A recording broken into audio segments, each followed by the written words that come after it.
शं वरुणः शन्नो भवत्पर्यमा शन्न इन्द्रो बृहस्पतिः शन्नो विष्णुरुक्रमः ॐ शान्ति शान्ति शान्तिः।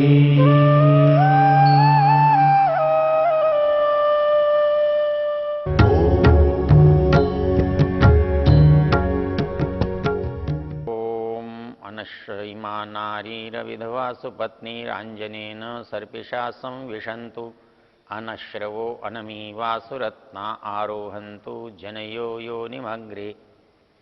हम इस मंत्र के माध्यम से जो वर्ग है हमारे समाज में स्त्रियों का, उसके बारे में अध्ययन कर रहे हैं। हम तुलना कर रहे हैं कि वेद की शब्दावली और हमारे सामान्य जनों की शब्दावली में अंतर क्या है। क्योंकि वेद का जो उपदेश है यदि हम दें तभी हमारे मानसिकता में, वातावरण में अंतर आ सकता है।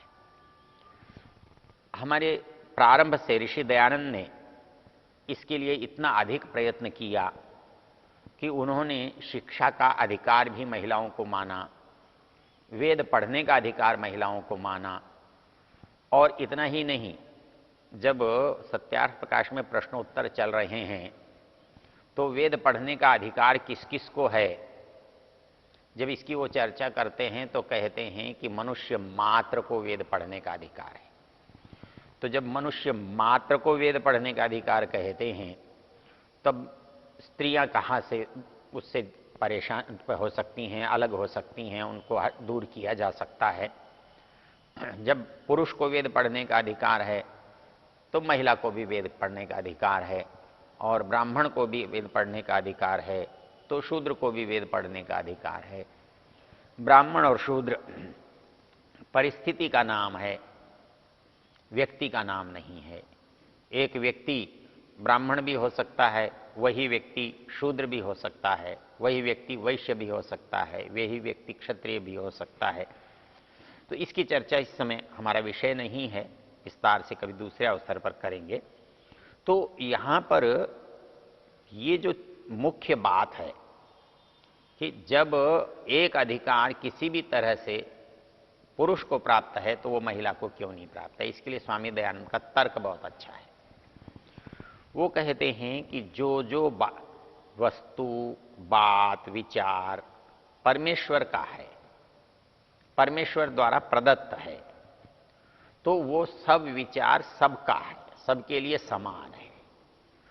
अंतर कहीं आता है तो पात्रता का आता है, योग्यता का आता है कि गधे हैं, घोड़े हैं, हाथी हैं, ये तो वेद पढ़ नहीं सकते, इसलिए मैं कहूं कि उनका अधिकार है। अधिकार तो है लेकिन पढ़ने का सामर्थ्य नहीं है। किंतु मनुष्य मात्र जिसके पास पढ़ने का सामर्थ्य है उसको आप उससे वंचित नहीं कर सकते। इस वंचित करने के प्रश्न में एक प्रश्न उठाया है कि पुराने मध्यकाल के पात्र जो हैं वो ये चीजें कहते हैं, यदि स्त्रियां वेद पढ़ेंगी तो फिर हम क्या करेंगे।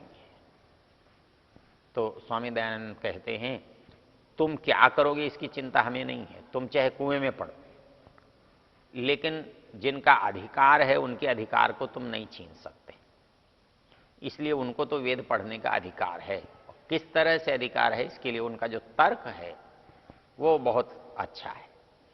वो ये कहते हैं कि इस संसार में जिसने पैदा किया है उसकी जो संपत्ति है वो उसकी संतान की होती है। जैसे समाज में एक पुरुष है, उसके यदि 2, 3, 4 बालक हैं तो उनकी जो संपत्ति है उस मनुष्य की, उस पिता की संपत्ति समस्त पुत्रों की होती है, कोई उसको छीन नहीं सकता। और यदि कोई संयोग से, दुर्भाग्य से कोई व्यक्ति ऐसा है कि उसके अंदर क्षमता न है, योग्यता न हो, तो उसका संरक्षण करना जो समझदार व्यक्ति है उसका उत्तरदायित्व है, उससे छीनना उसका उत्तरदायित्व नहीं है। यदि वो किसी कारण से नहीं भी पढ़ता, नहीं पढ़ पाता, तो भी उसकी रक्षा करना और उसको वैसा ही लाभ देना, तो ये उस व्यक्ति का कर्तव्य है। ऋषि दयानंद कहते हैं कि एक मनुष्य का कर्तव्य है कि यदि उसको कोई परमेश्वर की वस्तु प्राप्त है तो परमेश्वर के जितने भी बनाए हुए प्राणी हैं, संतान हैं, उन सबको भी उससे युक्त करे, उनसे वंचित न करे। वे जैसे भोजन है तो भोजन मनुष्य को भी मिलना चाहिए, तो प्राणियों को भी मिलना चाहिए, जो जो जिसके उत्तरदायित्व में आता है। प्राणियों को भोजन मिलना चाहिए, मनुष्यों को भोजन मिलना चाहिए, तो एक मनुष्य क्या सबको भोजन देता है? क्या सबको भोजन तो नहीं देता, न दे सकता। लेकिन जो उस पर आश्रित हैं, जो उससे जुड़े हुए हैं, जो उसके पास आते हैं, उनका उत्तरदायित्व तो उनके पास है। वैसे ही संसार के प्राणियों के भोजन में मनुष्य का उतना उत्तरदायित्व है जितने अंश में वह प्राणियों से जुड़ा हुआ है, प्राणियों का उपयोग करता है, अपने काम में लेता है। तो उनका बचाव करना, उनकी रक्षा करना, पालन करना, उनसे काम लेना, ये एक मनुष्य का उत्तरदायित्व है। तो ऋषि दयानंद कहते हैं यदि वेद परमेश्वरीय ज्ञान है तो वो ज्ञान जो जो प्राप्त कर सकते हैं सब तक जाना चाहिए, सबको मिलना चाहिए, और जिसके पास है उसका ये उत्तरदायित्व है कि वो सबको दे, चाहे वो स्त्री है, पुरुष है, शूद्र है, सेवक है, मजदूर है। वो मनुष्य का उत्तरदायित्व है, जैसे वो अपना धन है वो उसको देता है, उनको भोजन देता है, उनको वस्त्र देता है, वैसे ही यदि वो ज्ञान को प्राप्त कर सकते हैं, ज्ञान की योग्यता उनमें है, तो परमेश्वर का ज्ञान भी मनुष्य को द्वारा उनको दिया जाना चाहिए। तो इसलिए स्त्रियों को भी उतना ही अधिकार है वेद पढ़ने का, वेद सुनने का, जितना किसी पुरुष को है। इसमें रोचक तथ्य क्या है कि ये जिन भी लोगों ने ये बात सोची कि स्त्रियां वेद न पढ़ें, तो उनके मन में एक दुर्भाव था, और वो दुर्भाव ये था कि व्यक्ति पढ़ने से, खुद जानने समझने से समझदार हो जाता है, उसके अंदर योग्यता की, बुद्धि की परिस्थिति विकसित हो जाती है, और जो व्यक्ति बुद्धिमान होता है वो समर्थ होता है, स्वावलंबी होता है, समझदार होता है, और ऐसी स्थिति में ऐसा व्यक्ति दूसरे के अधीन नहीं चलता, दूसरे के वश में नहीं रह सकता। तो जो लोग ऐसे थे जो ये समझते थे कि इस समाज को हम अपने वश में रखें और हमारे पास आई हुई सत्ता कभी भी हमारे से अलग ना हो, इस सत्ता पर हम और हमारे संतान उसी तरह से अधिकार बनाए रखें जैसे आजकल हम आरक्षण के माध्यम से बना के रखना चाहते हैं। ये भी आरक्षण था उस समय का, जिसे ब्राह्मणों ने किया था और पीढ़ी दर पीढ़ी तक चलाया था। वो गलत है, ये भी गलत है। ज्ञान का, योग्यता का आरक्षण नहीं है, वो सबकी चीज है, जिसके पास भी है, जिसको भी मिली है, जिसको भी मिल सकती है, उन सबको मिलनी चाहिए। तो इस दृष्टि से उन लोगों ने स्त्री शूद्रौ नाधियाताम का नारा दिया, अर्थात स्त्रियों और शूद्रों को वेद पढ़ने का अधिकार नहीं है, वेद सुनने का अधिकार नहीं है, वेद बोलने का अधिकार नहीं। ये नितांत गलत है, मिथ्या है। क्योंकि उनकी इच्छा क्यों है? वो ये समझते हैं कि ज्ञान से कोई भी व्यक्ति बुद्धिमान बनता है, समझदार बनता है, विवेकशील बनता है, और विवेकशील व्यक्ति किसी के वश में नहीं रहता, किसी के कहने में नहीं चलता, उसके अपनी बुद्धि, अपना सोच, अपने लाभ हानि का विचार होता है। और जो अपने लाभ हानि का विचार कर सकता है वो दूसरे के हिसाब से क्यों चलेगा? तो इसलिए हमारे उन लोगों ने सारे समाज को ही अनपढ़ रखने का यत्न किया। स्त्रियों के रूप में तो पूरा आधा समाज अनपढ़ बन जाता है, फिर शूद्रों के रूप में उसका भी आधा अनपढ़ बन जाता है।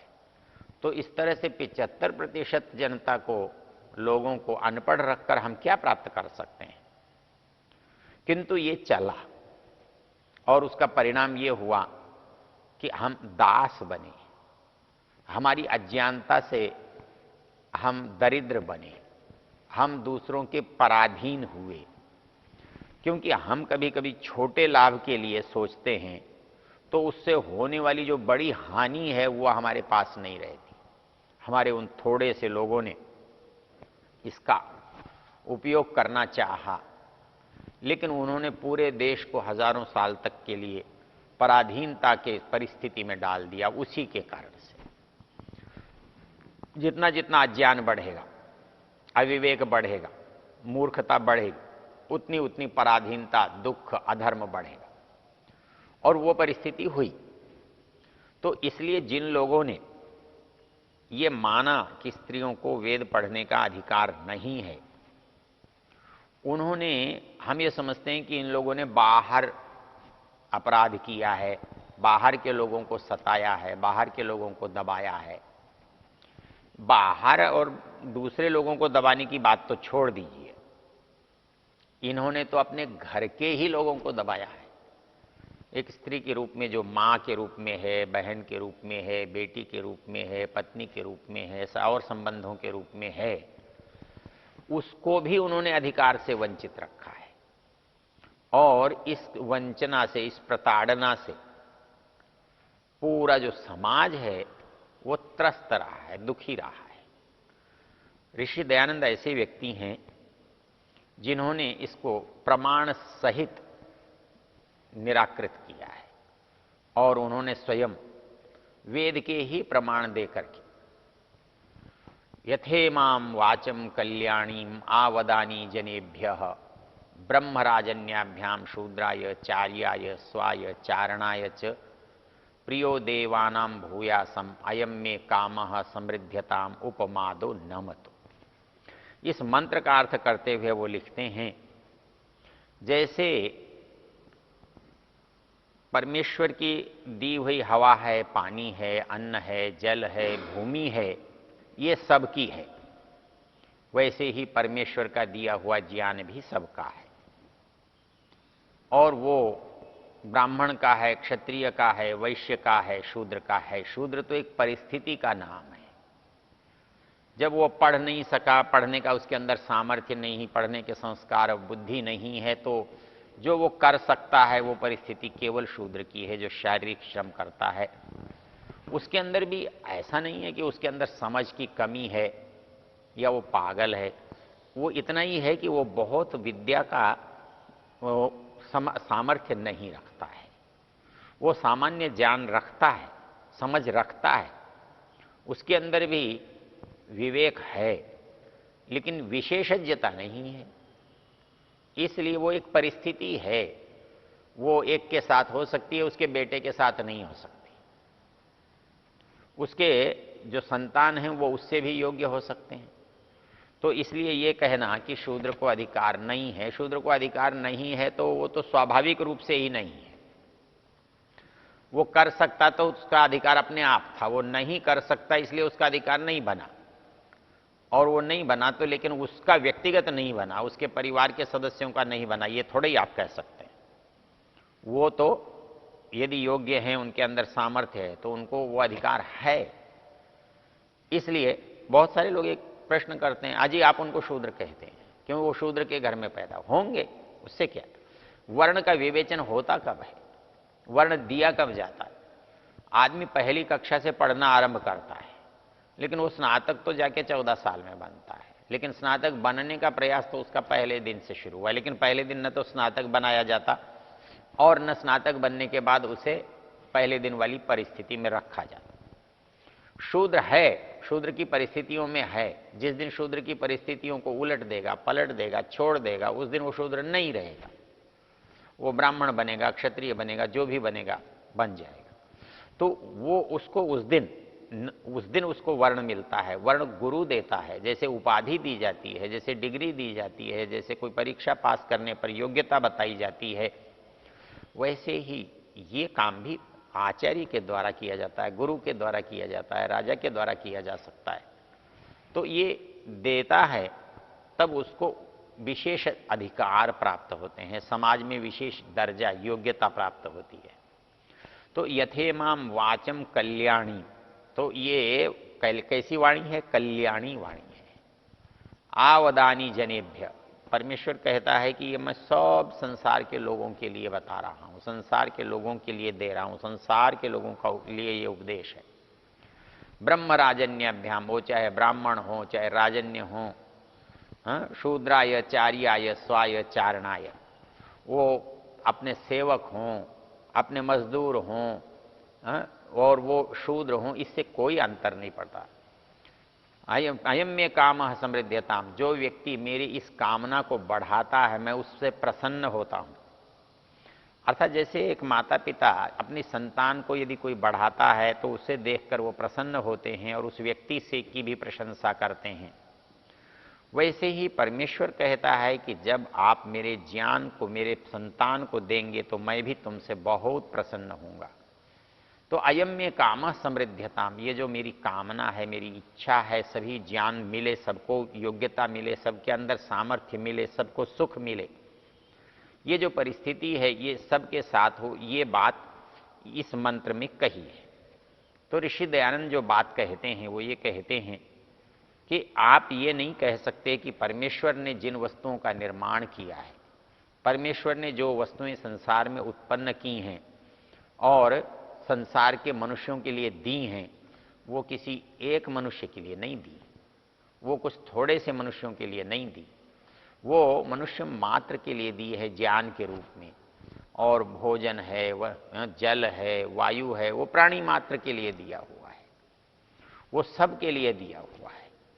तो वो एक कहता है यथेमाम वाचम कल्याणीम आवदानी जनेभ्य, जनेभ्य अर्थात मनुष्य मात्र के लिए, आवदानी मैंने कहा है, कह रहा हूं, कहता रहूंगा। ब्रह्म राजन्याभ्याम शूद्राय चार्याय, चाहे आर्य हो चाहे अनार्य हो, चाहे शूद्र हो चाहे अति शूद्र हो, शूद्राय चार्याय च स्वाय चारणाय च अयम में काम समृद्धताम। इसलिए ये कहना कि हमारे समाज में महिलाओं के प्रति उपेक्षा का भाव है या निंदा का भाव है या आलोचना का भाव है, ये कहना किसी भी परिस्थिति में उचित नहीं हो सकता।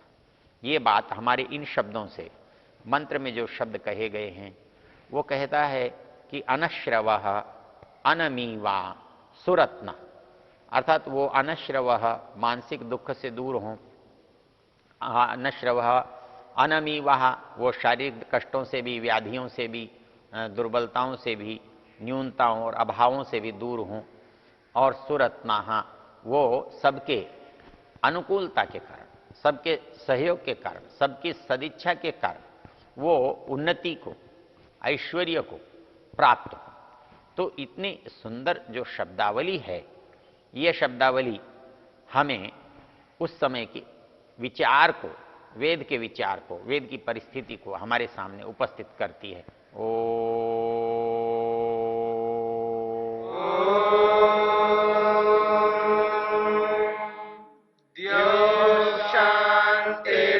शांतिरंतरिक्षं शांति पृथिवी शांतिरापः शांतिरोषधयः शांतिः वनस्पतयः शांतिर्विश्वे